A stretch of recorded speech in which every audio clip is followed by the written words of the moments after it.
Vous savez, nous vivons à une époque où, eh bien, je ne sais pas, pour beaucoup de gens on dit que les choses sont difficiles, que les temps sont durs. Eh bien, j'entends cela depuis toute ma vie. Je n'ai jamais vu une saison où ce n'était pas difficile, où ce n'était pas dur. Mais en ce qui me concerne, il n'y a pas de saison difficile, il n'y a pas de temps difficile, tant que vous êtes connecté à celui qui est plus ancien que le temps, le Dieu qui sait comment pourvoir. Et nous entrons dans des saisons de bouleversement des économies, dans une société sans argent liquide. Monsieur, votre problème n'est pas l'argent. Saint-Esprit, brise cette atmosphère. Je dis que votre problème n'est pas l'argent. Oh oui, oui, oui, oui, oui, oui, oui, oui, mon Dieu, mon Dieu, mon Dieu.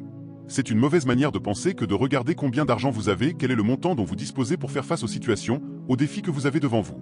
Monsieur, votre problème n'est pas l'argent. Votre problème peut être un changement de mentalité. Dieu est capable de pourvoir à ce dont vous avez besoin sans argent. Allez, allez, allez, allez, il peut pourvoir à ce dont vous avez besoin sans argent, et c'est la foi qui effectuera le transfert. Monsieur, recevez la grâce de vivre sur cette terre de manière surnaturelle. Amen. Vivez par le Saint-Esprit. Vivez par la foi. Vivez par la foi. Vivez par la foi. Maintenant, la Bible dit dans Éphésiens 1 verset 3, « Béni soit le Dieu et Père de notre Seigneur Jésus-Christ, qui nous a, permettez-moi d'ajouter le mot déjà, béni de toute bénédiction spirituelle dans les lieux célestes en Christ Jésus. » Dites Amen. Amen.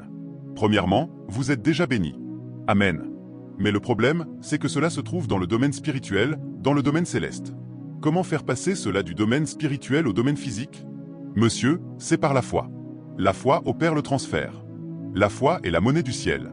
Sur la terre, nous utilisons de nombreuses monnaies. Au Nigeria, là où nous sommes, nous utilisons le naira. Quand vous allez en Angleterre, vous utilisez la livre sterling. Quand vous allez en Amérique, ce sont les dollars. Quand vous allez dans toute l'Europe, dans tous les pays européens, ils utilisent maintenant une seule monnaie appelée l'euro. Et quand vous allez en Amérique, vous ne pouvez pas emporter des nairas en Amérique et commencer à dépenser des nairas là-bas. Personne ne vous écoutera. Dès que vous atterrissez à l'aéroport, vous devez prendre tous vos nairas et faire un échange. Vous allez faire un change et ils échangeront l'équivalent du naira en livres ou en dollars qu'ils utilisent là-bas. C'est ainsi que cela fonctionne. Ensuite, vous pouvez acheter avec les dollars. De la même manière, pour que le ciel libère les bénédictions, vous les avez déjà, vous avez tout ce dont vous avez besoin, mais il doit y avoir un échange. Cet échange, c'est votre foi qui l'opère. Je crois aujourd'hui que vous allez commencer à exercer votre foi pour des choses pour lesquelles vous ne l'avez jamais exercée auparavant. Amen. Élisée a prié pour son serviteur, « Seigneur, ouvre les yeux de mon serviteur. » Et ses yeux s'ouvrirent, et il vit une armée d'êtres angéliques tout autour de lui. Monsieur, je veux vous dire que l'argent est tout autour de vous, tout ce dont vous avez besoin est tout autour de vous. Amen. Les ressources nécessaires pour que vous réussissiez et que vous accomplissiez votre but et votre destinée sont tout autour de vous. Cela demandera que vous ne viviez pas par la vue, pas par le physique, pas par ce que vous voyez. Vous opérez dans le domaine surnaturel, dans le domaine spirituel, et vous commencez à fonctionner comme un homme spirituel afin de mettre en effet, dans le domaine physique, les choses qui sont déjà là dans le domaine spirituel, les bénédictions. Vous effectuez le transfert par la foi. Amen. Amen. Amen. Amen. Je vous le demande, qui vous a dit que vous avez besoin d'argent? Vous dites que vous avez besoin de payer un loyer. Monsieur, est-ce le loyer dont vous avez besoin ou une maison? Vous n'avez pas besoin du loyer.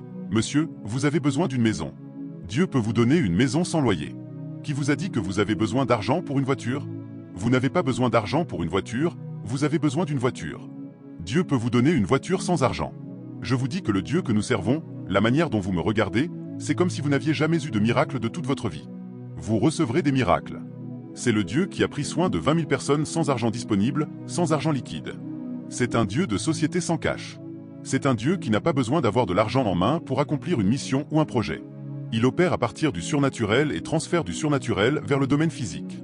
Vous n'avez pas besoin d'argent pour avoir un terrain ou pour avoir une maison. Ce dont vous avez besoin, c'est de la foi pour obtenir une maison. La maison dans laquelle vous êtes aujourd'hui, c'est ma maison. Vous êtes les bienvenus. Je n'ai pas utilisé mon argent pour construire cette maison. Elle a été construite par moi par la foi.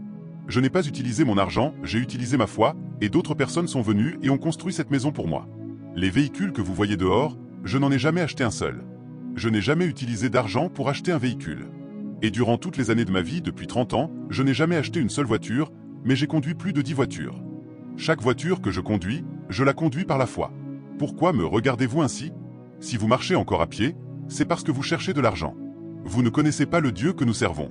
Il est le Dieu de la société sans argent liquide. Il est Dieu. C'est un Dieu qui fait exister les choses et qui appelle à l'existence ce qui n'existe pas comme si cela existait déjà. C'est ce Dieu que vous servez.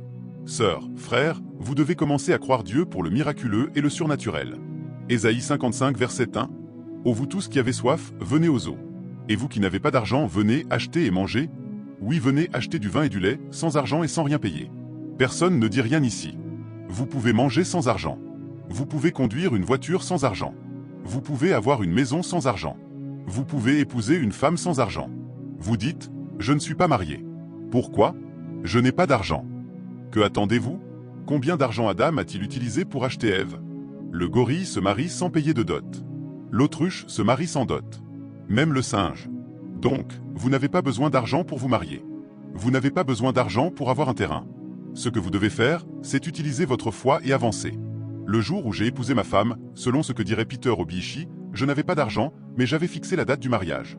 Et 2 semaines avant la date du mariage, je n'avais même pas 5 néras, je n'avais rien du tout. Et je priais, appelant à l'existence les choses qui n'étaient pas comme si elles étaient. Et je suis le genre d'homme qui, à cause de ce que je suis dans cette société, les gens me regardent comme un homme blanc, comme quelqu'un qui a beaucoup. Donc personne n'avait l'idée de semer dans ma vie. Je priais simplement et j'appelais à l'existence les choses qui n'étaient pas comme si elles étaient. Quelques jours avant le mariage traditionnel, je vivais au bord du fleuve Calabar, à l'endroit que nous appelons aujourd'hui la Cité de la Prière, la résidence de mon père. Quelques jours avant le jour du mariage traditionnel, on m'avait donné la liste des choses à fournir. À cette époque, le total était de 18 000 néras. 18 000 néras à l'époque, c'était une somme très importante. Et 2 jours environ avant le jour du mariage traditionnel, au bord du fleuve Calabar, mon père, mon défunt père, avait laissé une vieille barque.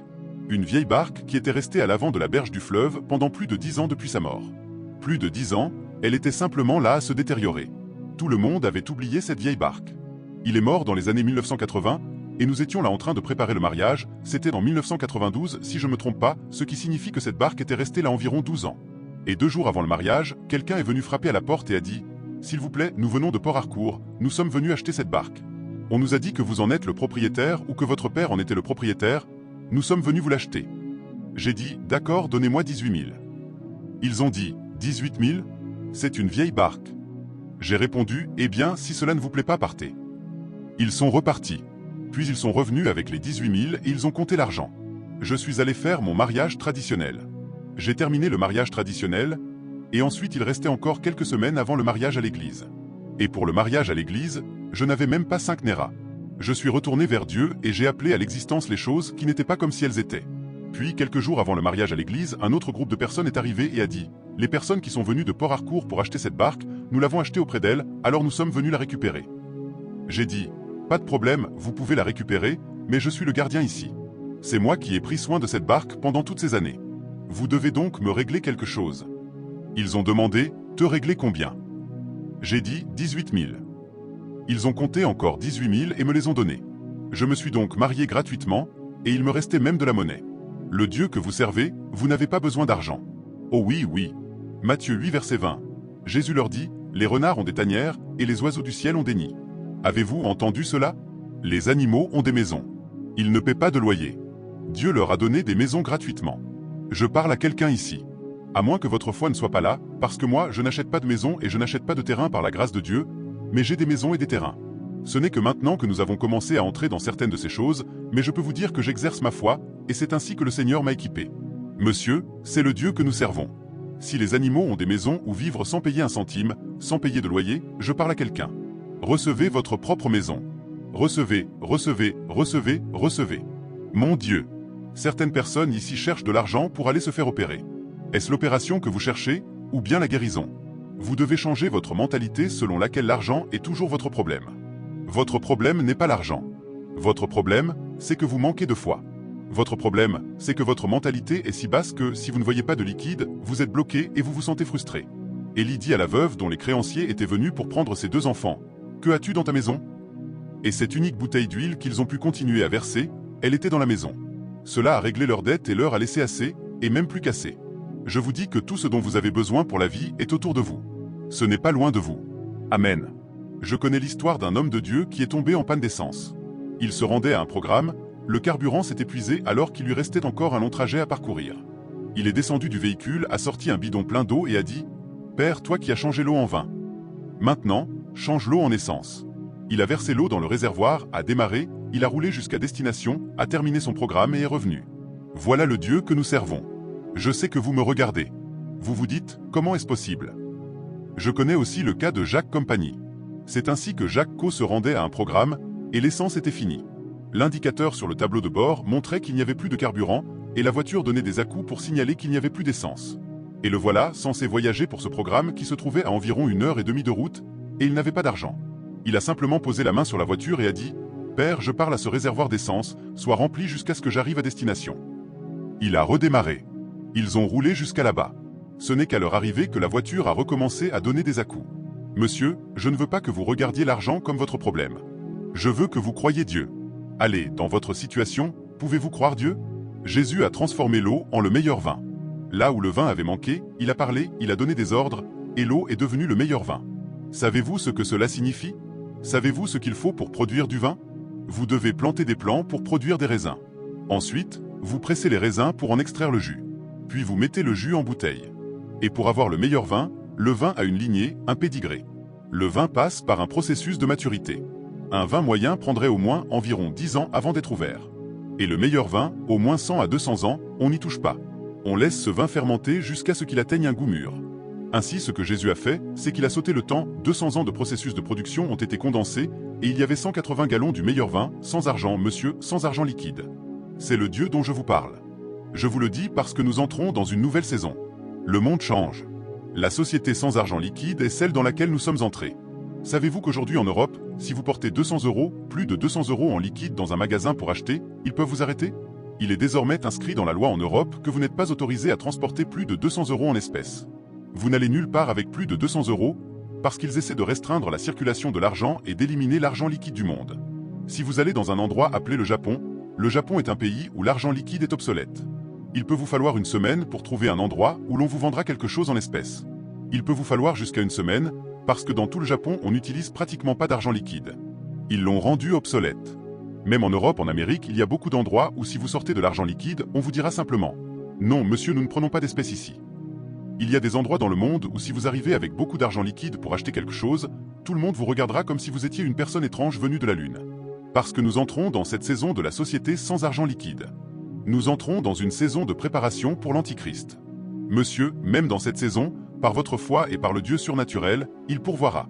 Amen. Il ouvre des chemins. Il pourvoit. Amen. Vous feriez mieux de commencer à comprendre cela, parce que certains d'entre nous négligent même les saisons.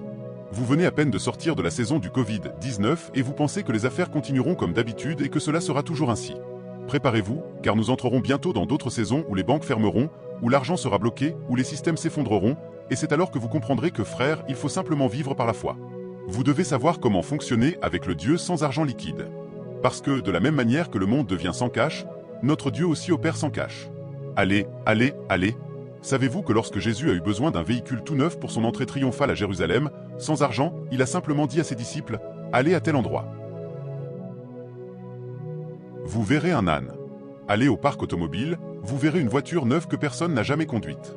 Quand vous y arriverez, dites simplement « Le maître en a besoin » et ils vous donneront la clé de la voiture. Voilà le Jésus que vous servez. Oui, oui, oui, oui. Vous ne le savez pas, parce que vous n'avez jamais conduit de voiture sans avoir de l'argent. Moi, je dis que j'ai conduit plus de 10 voitures, je n'en ai jamais acheté une seule. Je n'en achèterai jamais jusqu'à ce que je quitte cette terre, et je conduirai beaucoup de voitures.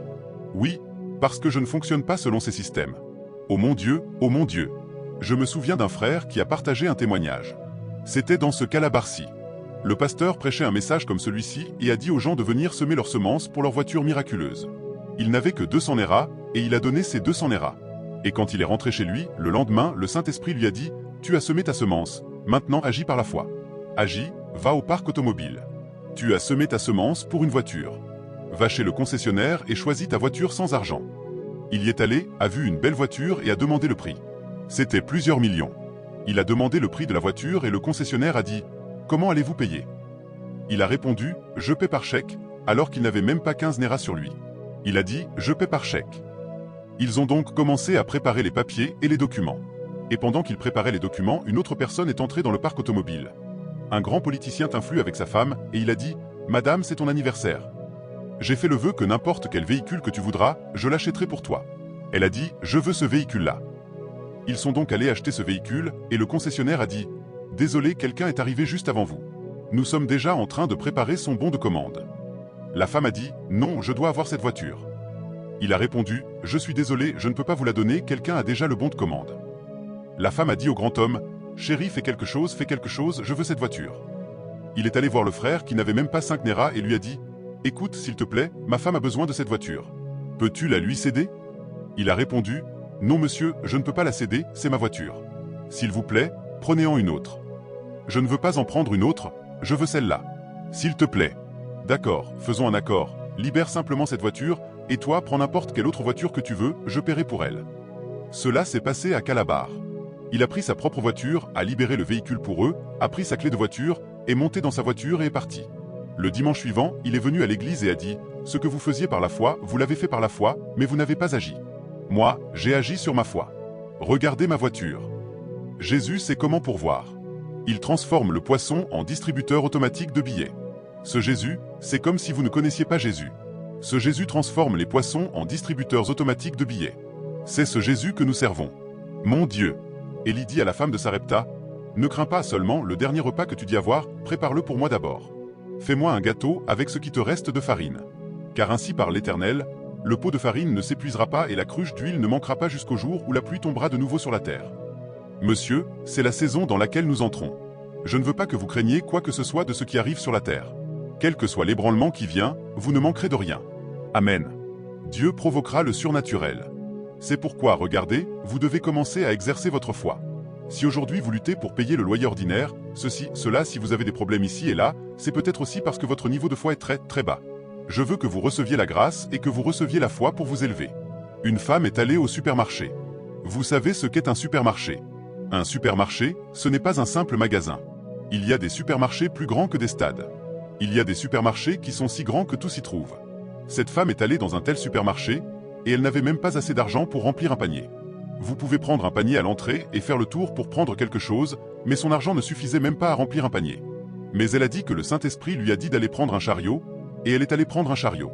Et le Saint-Esprit a dit « Remplis le chariot ». Elle a rempli le chariot, l'a déposé à la caisse, et on lui a dit « Vous payez ?» Le Saint-Esprit a dit « Va en prendre un autre ». Elle a dit « J'arrive ». Elle est allée prendre un autre chariot. Le Saint-Esprit a dit « Remplis aussi celui-ci ». Elle a rempli l'autre chariot, est revenue le déposer à la caisse. On lui a dit « Vous êtes prête à payer maintenant ?» Le Saint-Esprit a dit « Prends en encore un autre ». Elle a dit « J'arrive ». Elle est allée prendre un autre chariot, a rempli entièrement le chariot. Cette voix du Saint-Esprit continuait de lui dire de prendre des chariots jusqu'à ce qu'elle en ait rempli 10 chariots. Vous payez maintenant? Alors que la personne lui demandait si elle était prête à payer, c'est à ce moment-là qu'elle a entendu l'alarme retentir dans le supermarché. Elle s'est dit « Et ils viennent m'arrêter ». Puis il y a eu une annonce au haut-parleur « Aujourd'hui, c'est le 25e anniversaire de ce supermarché. Dans le monde entier, aujourd'hui, toutes les personnes qui sont actuellement à la caisse repartent avec leurs achats gratuitement. Vous emportez tout gratuitement. Mon Dieu, mon Dieu, mon Dieu, mon Dieu, mon Dieu, mon Dieu. Je veux que vous exerciez votre foi. Construisez votre foi. Sachez que ce Dieu est le Dieu de toute provision. Il est le Dieu des provisions miraculeuses, des provisions miraculeuses. Si vous n'exercez pas votre foi, vous atteindrez 50 ans, 60 ans. Moi, j'ai commencé à exercer ma foi dans la vingtaine. J'ai construit ma première maison, j'ai construit mon premier duplex à l'âge de 28 ans, monsieur, 28 ans. J'ai terminé mon premier duplex, le deuxième duplex à l'âge de 28 ans. Monsieur, j'étais à l'école, j'étais étudiant. J'étais comme tous les autres étudiants à l'école. Je n'avais pas de père à cette époque-là. Je payais moi-même mes frais de scolarité. Tout ce que je faisais à l'école, je me finançais moi-même. Mais par la foi, je payais aussi les frais de scolarité de 4 ou 5 autres étudiants dans cette même école. Monsieur, si vous ne faites pas grandir votre foi maintenant, là où vous êtes, si votre foi se limite simplement à votre propre survie, eh bien, je ne sais pas jusqu'où vous irez. Je ne sais pas si je parle à quelqu'un ici. Et je veux que quelqu'un reçoive la foi pour grandir. Amen. Vous ne pouvez pas rester au même niveau tous les jours, tous les jours, tous les jours, tous les jours, tous les jours, tous les jours. Non, monsieur. Deutéronome 6 versets 10 et 11 disent « L'Éternel, ton Dieu, te fera entrer dans de grandes et bonnes villes que tu n'as pas bâties. Amen. Des maisons pleines de toutes sortes de biens que tu n'as pas remplies. Amen. Des citernes creusées que tu n'as pas creusées. Amen. Des vignes et des oliviers que tu n'as pas plantés. Levez la main. Commencez à le déclarer. Commencez à parler par la foi. Commencez à parler par la foi. Allez, allez, allez. Exercez votre foi. Commencez à décréter. Commencez à déclarer « Dieu, étant mes limites, étant mes frontières, bénis-moi de propriétés, de maisons, de véhicules, de voitures pour l'œuvre du royaume, afin que je puisse avancer et accomplir le mandat du ciel sur la terre. Merci, Père. Au nom de Jésus. Amen. » Il y a un homme de Dieu qui s'appelait George Muller. C'était l'un de ces hommes de Dieu qui vivaient par la foi. Voyez-vous, quand vous entendez parler des hommes de Dieu, ils ne sont pas différents de vous. Ils n'ont pas 5 têtes. Ils sont comme vous et moi. La seule différence, c'est qu'ils ont développé leur foi et qu'ils ont agi selon leur foi, c'est tout. George Muller vivait dans un endroit appelé Bristol, et il voyait tant de garçons et de filles vivant dans la rue. Il y a eu une période en Angleterre où il y avait plus de personnes vivant dans la rue que ce que vous voyez ici au Nigeria. Ils étaient partout, et cela le bouleversait profondément. Il s'est mis d'accord avec sa femme pour dire « Nous allons prendre ces enfants de la rue, nous deviendrons leur père et leur mère. » Pourtant, eux-mêmes avaient du mal à payer leur propre loyer. Ils luttaient pour payer le loyer de leur maison, ils n'avaient pas leur propre maison, ils louaient leur logement. Et alors même qu'ils louaient leur maison, ils sont allés chercher 26 enfants de la rue et les ont amenés chez eux. C'est ainsi que tout a commencé. Et par la foi. Savez-vous ce que cela signifie de nourrir 26 bouches chaque jour? Pas des adultes, mais des enfants qui mangent bien, 26 d'entre eux. Et il faut les scolariser, il faut les habiller. Pouvez-vous imaginer à quel point cela étire votre foi? Peut-être que votre foi n'est pas étirée parce que vous n'avez jamais pris un défi plus grand que vous. Peut-être que toute votre vie tourne seulement autour de votre propre vie et que vous ne construisez rien pour les autres, que vous n'avez pas de vision pour vous étendre. Et en prenant soin de ces 26, ils ont vu que le besoin était plus grand que 26. Ils ont donc dû louer la maison d'à côté. Ils ont dû recevoir la foi pour pouvoir louer une autre maison et prendre encore une vingtaine d'enfants, ce qui faisait environ 50. Essayez donc. Si vous n'avez pas la foi, frère, même le loyer de votre propre maison devient difficile. Et pendant qu'ils prenaient soin de 50 enfants, ils ont vu qu'il y en avait trop. Ils ont dû louer encore 2 autres maisons. Ainsi, vous louez maintenant 4 maisons et vous avez maintenant 100 enfants. 100 sont devenus 200. 200 sont devenus 500, jusqu'à ce qu'ils voient la nécessité d'avoir une propriété, d'acheter un terrain et de commencer à construire pour loger 500 enfants orphelins, les nourrir, les scolariser et les habiller. Et lorsqu'ils ont constaté que le nombre d'orphelins qui arrivaient dépassait encore 1000, ils ont dû avoir la foi pour s'étendre à 1000, acheter un autre terrain et construire une autre grande maison. Puis le nombre est passé à 2000, et ils ont pu construire 5 grandes maisons pour loger 2000 orphelins. Ils les nourrissaient, ils les scolarisaient, ils les élevaient et formaient ces 2000 enfants depuis l'âge de tout petit jusqu'à ce qu'ils deviennent tous diplômés. Ils ont élevé 10 000 orphelins, un mari et une femme. Monsieur, ils auraient pu rester dans leur propre maison comme mari et femme, tranquillement, vivre ainsi et mourir ainsi le moment venu. Mais ils ont vu des besoins et ils sont allés vers Dieu, qui est plus grand qu'eux, le Dieu aux multiples mamelles, El Shaddai. Voyez-vous, cette vie va bientôt passer. Un temps viendra où vous atteindrez un certain âge. Un temps viendra où votre vie prendra fin. Vous vous tiendrez devant celui qui est plus ancien que le temps, et il vous sera demandé de rendre compte de ce que vous avez fait de votre vie. Ce que vous faites de votre vie, c'est la foi que vous avez exercée sur cette terre, ce sont les défis que vous avez relevés pour établir le royaume de Dieu sur la terre. C'est cela. C'est cela. Pouvez-vous imaginer que cet homme est arrivé à un niveau où la nouvelle de ce qu'il faisait s'est répandue dans le monde entier? L'homme qui s'occupait de 2000 orphelins. Et un théologien du nom du révérend Dr Pearson qui entendait les récits au sujet de George Muller, l'homme de foi, a dit « Je veux être formé par un tel homme, je veux apprendre de lui ». Le docteur Pearson est allé jusqu'à Bristol, a rencontré George Muller et lui a dit « Monsieur, je voudrais apprendre de vous la vie de foi ». Il lui a répondu « Bien, tu es venu au bon moment ». Pourquoi? Parce qu'à ce moment-là, il était environ 21 heures et il n'y avait plus aucun aliment dans tous les garde-manger et les cuisines. Et le lendemain matin, à 7 heures, il devait servir le petit déjeuner à tous les 2000 enfants avant qu'ils ne partent à l'école. Tu es donc venu au bon moment. Tu peux maintenant te joindre à ma femme et à moi pour que nous exercions notre foi et que nous proclamions des déclarations de foi afin que Dieu secoue les cieux et que les cieux secouent la terre pour faire venir de la nourriture pour les enfants. Pas de l'argent, de la nourriture, parce que le problème n'est pas l'argent, c'est la nourriture. L'homme qui était venu pour être formé a dit « Vous êtes fous. Je ne me joins pas à vous. C'est vain. Premièrement, il est déjà 9 heures du soir. Aucun magasin n'est ouvert maintenant. Et à 7 heures du matin, vous ne trouverez aucun magasin ouvert non plus, ils ouvrent tous à 9 heures, au plus tôt à 8 heures. Donc cela ne peut pas marcher. Je ne peux pas me joindre à vous. Faites vos prières, vous et votre femme, et moi je verrai bien ce qui va se passer. » Le matin, il s'est levé et est descendu, choqué de voir toutes les tables pour les 2000 enfants. Savez-vous ce que cela signifie d'avoir des tables qui peuvent asseoir 2000 personnes? Vous avez une table pour 500 élèves, une autre table pour 500, encore une autre table pour 500, ce sont vos tables de petit déjeuner. Et vous avez 500 personnes avec toute leur nourriture sur la table, encore 500, et ainsi de suite jusqu'à 2000. Comment cela a-t-il été possible? On lui a dit, tu as manqué cela. Tu aurais dû te joindre à nous. Pendant que ma femme et moi faisions les déclarations, c'est ce que nous faisons tout le temps. Il y a un homme appelé Monsieur Short. Monsieur Short est le propriétaire de toutes les usines de produits alimentaires dans toute cette région, juste à la périphérie de la ville. Vers 22 heures, l'homme n'arrivait pas à dormir. Il ne pouvait pas dormir, il était troublé, et il a eu une forte impression qu'il devait fournir de la nourriture pour l'orphelinat. Il a envoyé tous ses camions chargés de nourriture.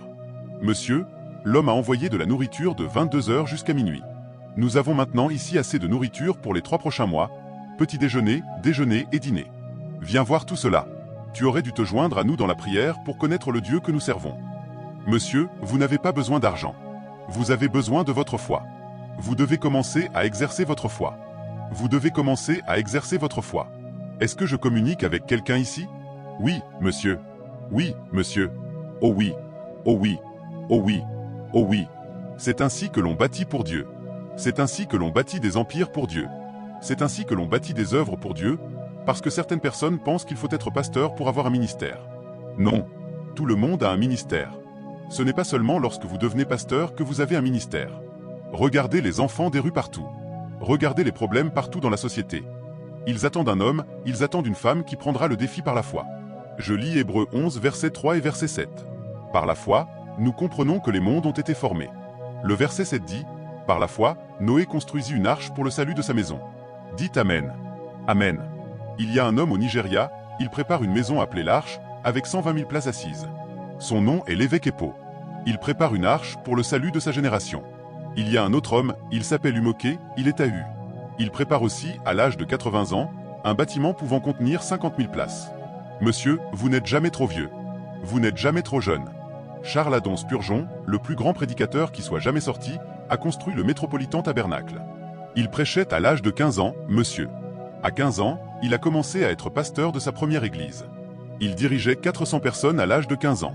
Savez-vous ce que cela signifie pour un enfant de 15 ans d'avoir des adultes dans la quarantaine et la cinquantaine qui viennent s'asseoir sous son ministère à l'âge de 15 ans? À l'âge de 17 ans, il remplissait des stades, le Crystal Palace et tous ces stades de football que nous connaissons aujourd'hui. Il attirait des foules de 20 000 personnes. À l'âge de 27 ans, il a construit la plus grande méga-church de Londres dans l'histoire. Londres n'a jamais eu un autre homme qui ait construit une méga-church comme ce jeune homme, Adon Spurgeon. À l'âge de 27 ans, il a construit le Métropolitan Tabernacle, une église de 10 000 places, et il remplissait toute la salle en organisant plusieurs cultes par jour à l'âge de 27 ans. Je ne connais pas votre âge, ni pourquoi vous cherchez encore que les gens vous aident. Je ne sais pas quel est votre problème. Votre problème, c'est que vous n'avez jamais vraiment pris le temps de développer votre foi et de l'exercer. Est-ce que je communique ici? Oui, monsieur. Oh oui. Oh oui. Oh oui. Ah. Allen a construit ce qu'on appelle Miracle Valley dans une terre désertique, dans un endroit appelé l'Arizona. L'Arizona est un pur désert. Quand vous y allez, c'est un désert total. Personne n'y va, il n'y a pas de maison, personne n'y vit. Mais c'est là qu'il est allé acheter 2400 acres. Les gens disaient qu'il était fou. Par la foi, il a prié et a dit, « Père, tu as dit que tu ferais couler des rivières dans le désert. Demain matin, je veux appeler des gens pour commencer à forer de l'eau dans ce désert.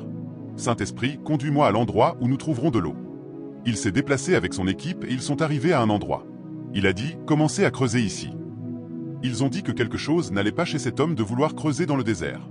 Ils ont creusé et ils ont trouvé de l'eau, et ce désert est devenu une terre arrosée.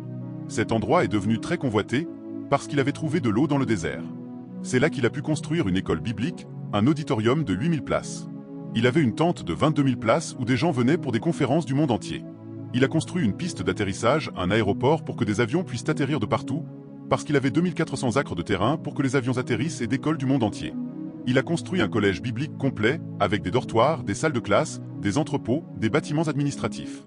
Mon Dieu! Monsieur, il n'avait pas 5 têtes, il n'avait pas de tête.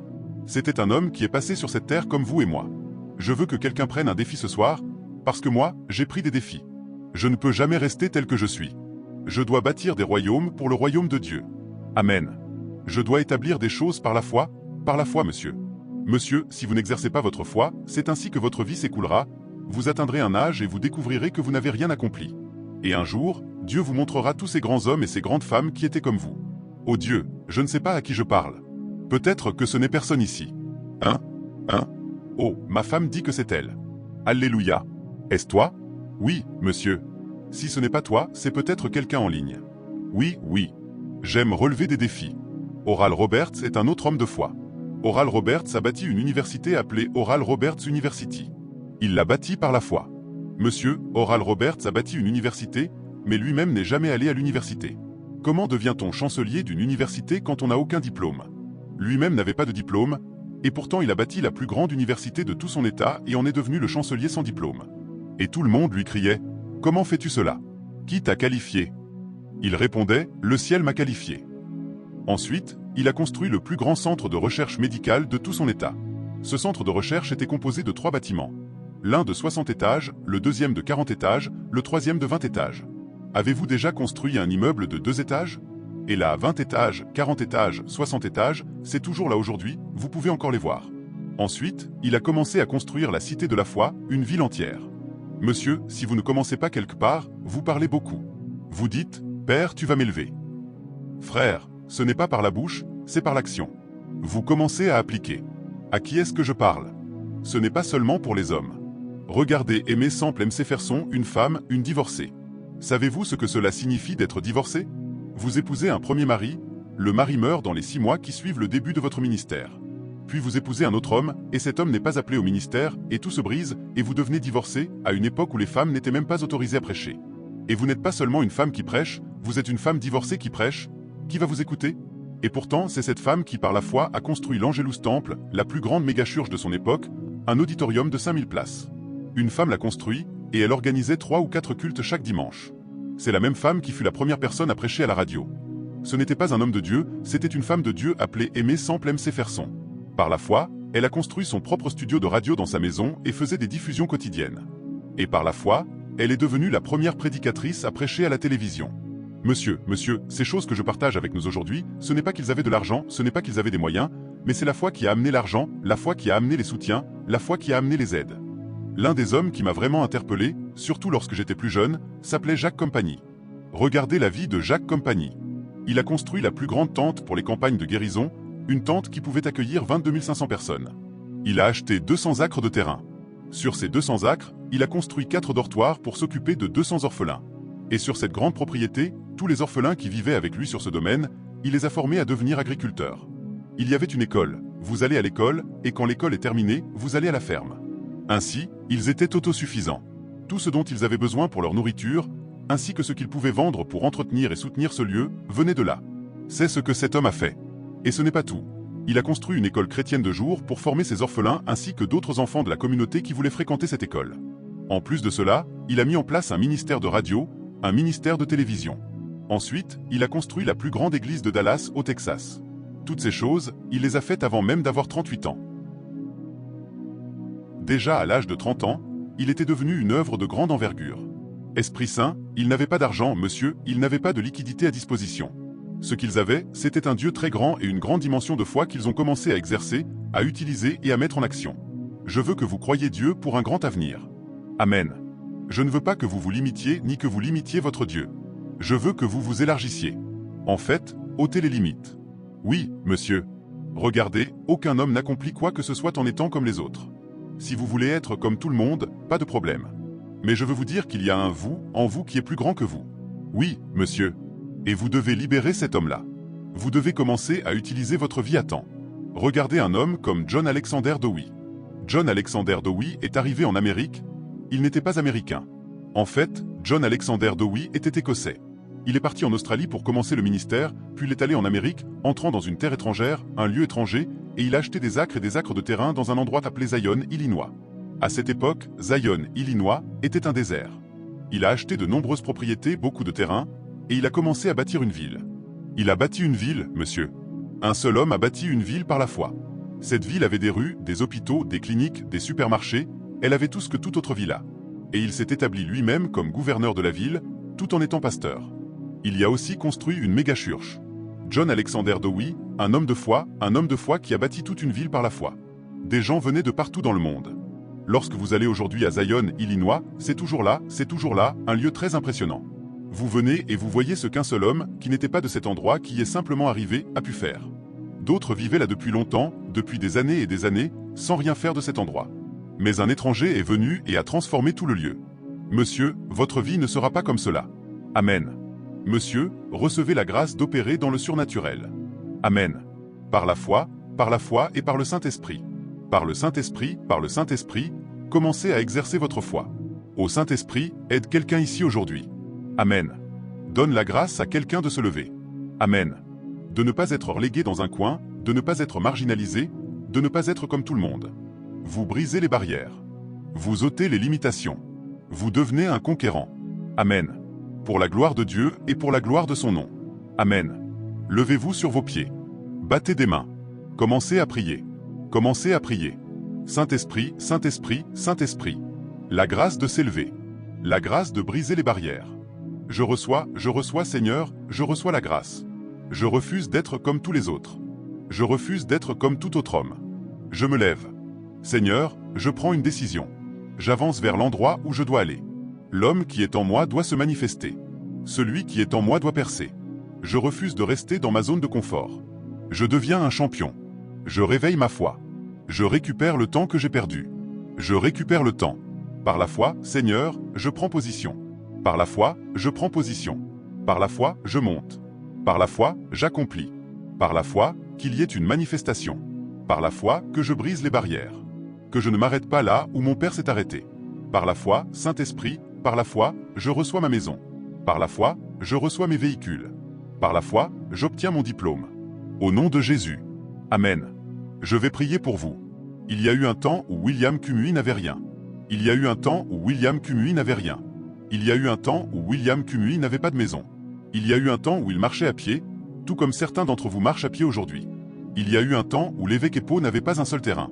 C'était juste un garçon nigérian ordinaire comme tous les autres garçons nigérians. Il y a eu un temps où Paul et Nanche vivaient au jour le jour. Tous ces hommes sont partis du même endroit que vous et moi. Mais un jour, ils ont dit « Non, je n'accepte pas cela comme mon lot ». Ils ont commencé à développer et à exercer leur foi, à proclamer les choses, à agir et à s'étirer, et ils ont vu que ce Dieu est réel, et que les promesses de Dieu et la parole de Dieu sont oui et amen. Oh frère, tu vas quelque part. Amen. Et tu dois y arriver. Amen. Tu dois percer à travers tous les défis de la vie. N'accepte rien de médiocre ou de petit, parce que le Dieu que nous servons est un grand Dieu. Il est un Père fidèle. Et si tu ne rencontres pas de défis qui sont bien plus grands que toi, alors cela signifie que tu ne vas pas vraiment quelque part. Si tout ce que tu cherches, ce sont les frais de scolarité, le loyer, la nourriture, frère, ta vie est une vie inutile. Tu dois lever les yeux. Que ta vision soit plus grande que cela. Commence à avoir de grands objectifs, de grandes visions. Je ne peux pas partager avec toi les miens, ils sont immenses. Si tu te rapproches de moi, tu découvriras que là où ce révérend Thio se dirige est bien plus grand que ce que tu vois de moi aujourd'hui, c'est vaste. Et quand tu te rapprocheras, tu verras aussi que je travaille vers ces objectifs. Je travaille sur tous ces objectifs. Je pousse. C'est ainsi que tu dois être. Ne reste pas assis à accepter ta condition présente comme ton lot. Ce n'est pas ton lot. Il y a quelque chose de plus grand. Amen. Père, je bénis tes fils et tes filles aujourd'hui. Dans cette société sans argent liquide où l'argent s'effondre, où tout s'écroule, je parle sur leur vie, il y a une élévation. Amen. Je proclame l'expansion. Je proclame la croissance. Par la foi. Amen. Par la foi, vous vous levez. Par la foi, vous vous établissez. Par la foi, vous conquérez. Par la foi, vous avancez. Par la foi, vous établissez le royaume de Dieu sur la terre. Amen. Par la foi. Par la foi. Merci, Père. Levez la main. Commencez à le bénir. Rendez-lui gloire. Donnez-lui la louange. Donnez-lui la louange. Merci.